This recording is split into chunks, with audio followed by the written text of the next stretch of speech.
Ujambo na karibu. Msanii nyota wa Bongo Flava Diamond Platnumz amejitokeza kukanusha madai yaliyosambaa mtandaoni kwamba amekimbilia Dubai kufuatia machafuko yaliyoshuhudiwa nchini Tanzania baada ya uchaguzi wa Oktoba 29 mwaka 2025. Tetesi hizo zilidai kuwa Diamond na familia yake waliondoka nchini Tanzania kwa hofu ya kushambuliwa baadhi ya biashara za wasanii waliomuunga mkono Rais Samia Suluhu Hassan kuripotiwa kushambuliwa na waandamanaji waliopinga uchaguzi huo.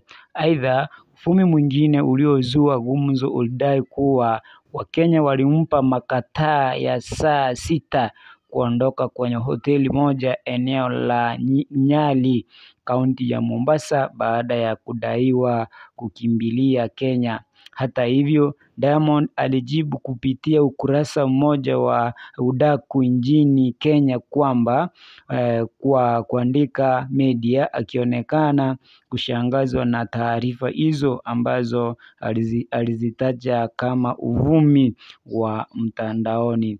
Baada ya tukio hilo, Diamond amerejesha picha za Rais Samia Suluhu Hassan kwenye ukurasa wake wa Instagram muda mfupi baada ya kiongozi huyo kuapishwa rasmi kuwa rais wa Jamhuri ya Muungano wa Tanzania. Hii inakuja siku chache baada ya msanii huyo kufuta picha na video zote zilizomuonyesha akimpigia kampeni kabla ya uchaguzi mkuu wa Oktoba 29. Ya kwamba Diamond Platinum ni miongoni mwa wasanii ambao wamepitia hali ngumu sana kipindi hiki cha uchaguzi ukifanyika Tanzania. Kumbuka ya kwamba Diamond Platinum alikuwa anamuunga mkono Mama Samia Hassan kwa 98%, jambo ambalo lilionyesha ya kwamba ni njia moja ya kuwasaliti Watanzania, ndipo Watanzania wengi wakamgeukia na kumshambulia, jambo ambalo limfanya Diamond Platinum kuhama kwa muda kutoka Tanzania.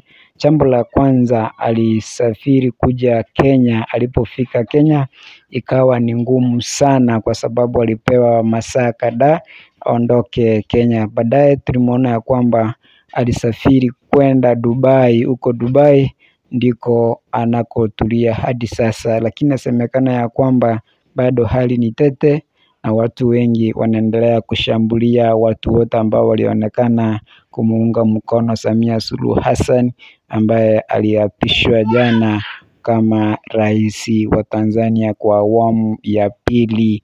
Langu jina lasalia kuwa Maskini Msomi na hii ni Maskini Msomi TV, kituo ambacho kinakupatia taarifa kamili pindi zinapochipuka.